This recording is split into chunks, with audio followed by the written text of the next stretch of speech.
I want to pick your brain about something you're passionate about, which is Ikigai. So, for the listeners who don't know what that is, if you could tell us what Ikigai is and why you became so passionate about it. Yeah. So I randomly heard of Ikigai actually after I read the reality transurfing book. Yeah. And he talks in that book about uniting your heart and mind and being in balance, being congruent, and what a big difference that makes. He says in that book that if you find your goal, then your life becomes a celebration. I want to take that. Yeah, I love that. I love that. That is so gorgeous. If you find your goal, then your life becomes a celebration. Exactly. And that so gives me full body chills. It always does me too. I mean, it's a fantastic book. But to take that even deeper, I don't think he's talking about like some attainable goal, like making a record or writing a book, or no, it's about finding, something about yourself, the purpose, the mission that you have, your reason why. And I think that's where Ikigai really comes in. And it's a great tool too, to be able to suss that out.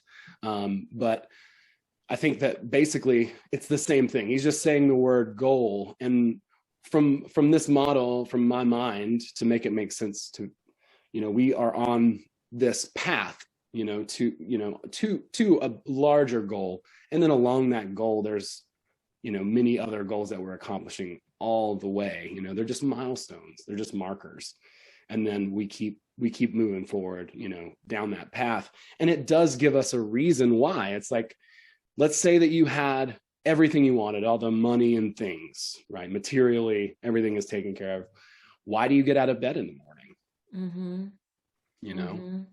It's like using life as our art, instead of, like you said, having an end goal of like creating a song, which both you and I have done, or creating a reading material with which both you and I have done, or podcast episode. It's about, from what I understand, using your life as your art and allowing that to fuel the joy rather than one specific thing or person or place. Yeah. It's Japanese philosophy for a reason for being, So, a purpose, a reason for being. And I like to just make that really simple and work with people on like creating kind of like a purpose statement, even something that could ground you back to why you're here and what you're doing, so that even if things get wild, because here's what does happen too, whenever you start to pursue a sincere goal, is the universe totally comes to your aid. Yeah. If you can align your heart and mind and start to walk in that path, then yeah, there's going to be some magic. Magic will follow, right? I've experienced it so many times, and you and I have experienced in the studio. I mean, like, yeah, that's so true. It's so true. I was having dinner with a friend of mine the other night, and I mean, he's so funny. He was like, dude, every time I spend my last dollar, magic happens.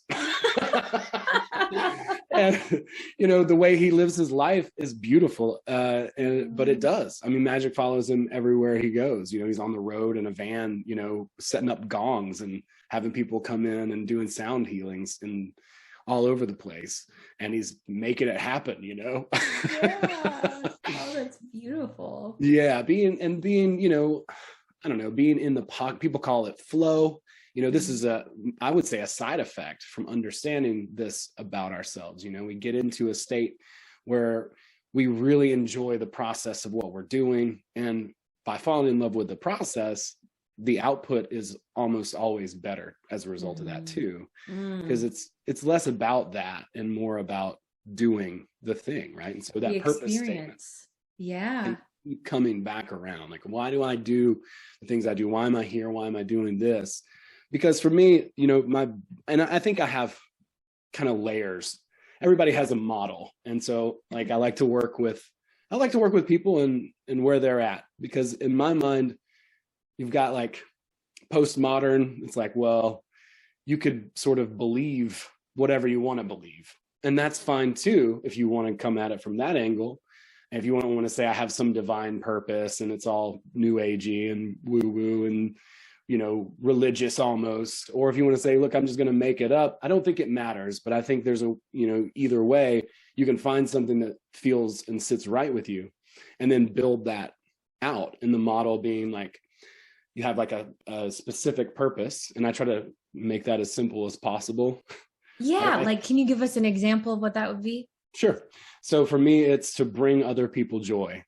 I can't help but think of Steve Martin every time I say it, like, oh, my special purpose, but I can't help myself.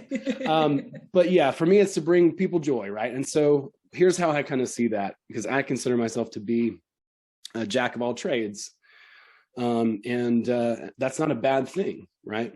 Because within everything that I do, I can bring that purpose to it. Mm-hmm. And so that's the whole idea, is infusing who we really are, like what our essence is, into the activity, into the action, into the project.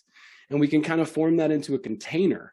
I can be at the grocery store and be silly with a kid in line, or I can, be on stage telling jokes, and just talking about doing a taint talk, on stage, and just going with that and bringing joy to the room. I could be in a room with family members, or making a YouTube video or a podcast or whatever. And I can try, and if I can be conscious and mindful of that, that can be a trigger for me to help me, ground into myself, be who I really am, and give my gift. And I think that's kind of the beginning of it. Where I think we get hung up is we want a role in society to fulfill our purpose. And it just doesn't work that way. Don't we? Mm-hmm. Yeah, we want to be like, I'm an actor, a cheerleader, or an astronaut. That has nothing to do with who you really are. And so I think we have to begin to cast that away, like this ego identification, and realize that. And that's really the key too, because I think people think they're going to pigeonhole themselves whenever they figure it out. They're like, oh no, if I figure it out, then I'll have to do this one thing and I'll be one-dimensional. But it's actually the complete opposite. Yeah.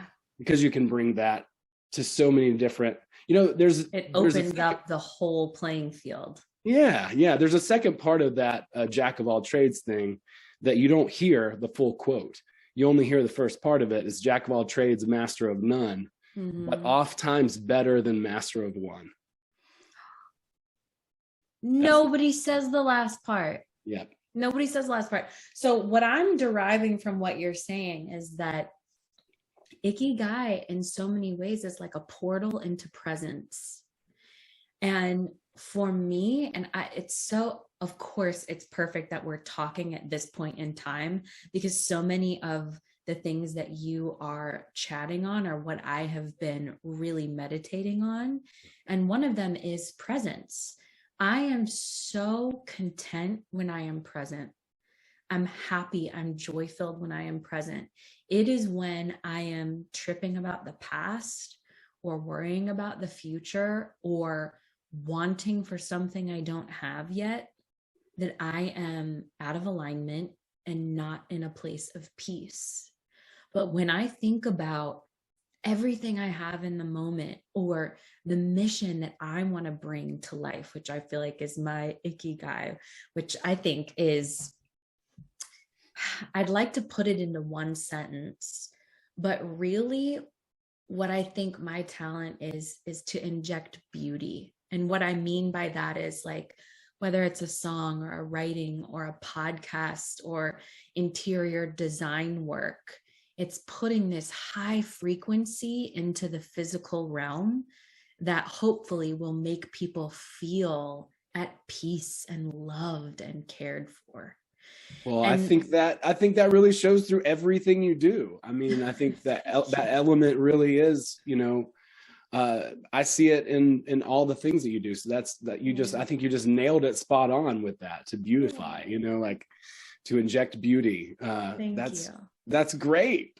It just, I'm such my surroundings affect how I feel so deeply. And when I'm listening to something beautiful, or looking at something beautiful, or I'm out in nature, I feel it in my bones, and I feel like it recalibrates my whole system. So when you are working with a client and going over Ikigai, can you kind of go through some of the steps and like your pathway process for helping people figure this out and really like disseminate it into something that they can chew on? Sure, absolutely. I can make it really simple because I don't really believe in withholding information or any of that. Same, which is also why we get along so well. We have shared like encyclopedias worth of information with each other over the years. It's the best, and I still don't know what reality is. Oh my gosh, I almost just spit out my water. No fucking clue, bro. I'm sorry, can I curse on here? No, you can totally curse on here. Okay. 100%. You get to be your authentic self, because that's thank you. I appreciate that. I don't curse a lot as my authentic self, but it does come out. Yeah. It's effective. I'm not Dice, you know what I mean? I'm like more like a Spanish woman in a lumberjack's body. It's kind of how I identify. You really are. Yeah, that exactly. might be the best description of you I've ever heard. I love it. Passionate and fiery, creative in a lumberjack body. I do love Latin culture. I do. Gosh, that was good. Yeah, so one of the biggest and best tricks for me that I learned was actually from Steve Pavlina. And I don't know what happened to him, but he was a really awesome kind of self-help type of person maybe 10 or so years ago, I'd say. I think he got into just something else or whatever and stopped doing it. But one of his best tricks for this is to just sit down with a piece of paper and for about 30 minutes, write what you think your purpose might be. And it doesn't matter. No, all bets are off. Just free go. There's no wrong answer. And just give it a session. And then if nothing comes up that strikes you, then try it again. It's not a big deal. Don't put a lot of pressure on yourself. But when you write something down that makes you cry, then that's your purpose. And so that's been my experience. I've only had a couple clients who are like, yeah, I don't really cry. You know, it's actually Latin women, if we're being honest. They're like, I don't really cry. I'm like, okay. But the idea is that you really resonate with it, right? Like whatever that is. And I think it hits that heartstring. Yes. And I think that's a real insight too, to hearing ourselves internally and following that inner guide over and over again. Because if it feels like it's congruent with that repeatedly, then I think that we can, kind of deduce that we're following the breadcrumb trail properly, so to speak. And and I see it going a lot deeper, but that's the beginning for me. You can take the Ikigai symbol and you can journal about each one of those things. What do you like doing? What can you be paid for? What does the world need? What are you good at? And then you can take the opposite of those things. You can flip it and you can say, what do I not like to do? What does the world not need? And sometimes that is a great jumping off point if you're struggling or stuck on what the world needs and what you're good at and what you could make money doing. Absolutely. Look at the other side of it. And there's nothing wrong with that. I think in a lot of spiritual ways, we got to get into this super positive, which is nothing wrong with that. But there's nothing wrong with acknowledging what you don't like about something and being completely honest. And being positive all the time is not real. No, it's not. You know what I mean? And I think that's something that I think about too, with the way that I show up like on social media, because thinking about what we were talking about before we hit record was like how other people perceive you. And I think I have a tendency to only show up publicly when I'm feeling good. And if I'm not feeling good, I am a hermit. So like for the first trimester of my pregnancy, when I was sick every day and sad and hormonal and like sometimes depressed, I was like, I don't want to share this. I don't want to bring that into the world. But at the same time, I'm not always positive. I'm not always having a good day. And I don't want people to think that I would say most of the time that is my like I'm a pretty energetic, happy person, but not all the time. So that's not authentic. It's not. And I mean, to me, the goal is to feel as good as possible, frankly. I can't think of anything better than that. Like just feeling, you know, connected to whatever you want to call this, you know, because you're not able to separate yourself from it anyways. But just embracing that connection and feeling better and better and better. And that's, I think, how the whole manifestation thing really works, is you feel 100%. Good. 100%. That frequency. Yeah. That high frequency attracts high frequency.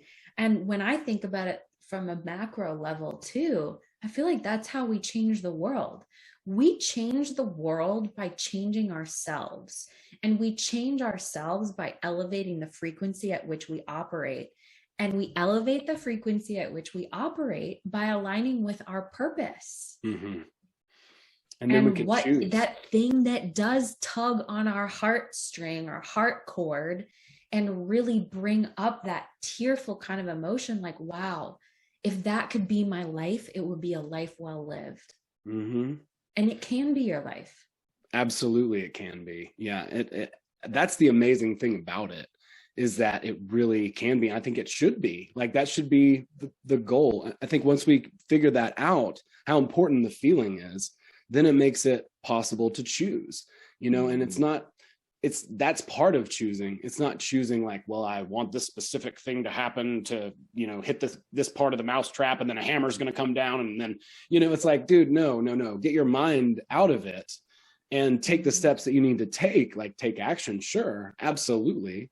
But feel good. And that's your birthright. It's your birthright to like feel good in your body. And the way that we can shift is by literally taking that good feeling and then broadcasting it, radiating it elsewhere. You know, let's focus on what we can do, what we can build together as a community, how we can improve certain things and actions that we can take, instead of getting swept up in the horror of the moment, right?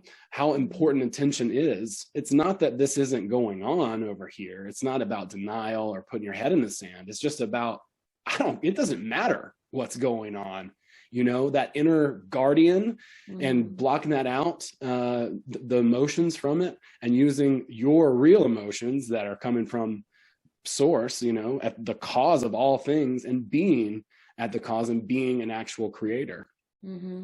Well, and trying to control things we're never going to be able to control, or trying to change, let's say, worldwide or political situations that we are not going to be able to change overnight, putting our energy, like the force and the beauty and the goldenness of our energy behind that, is a losing battle.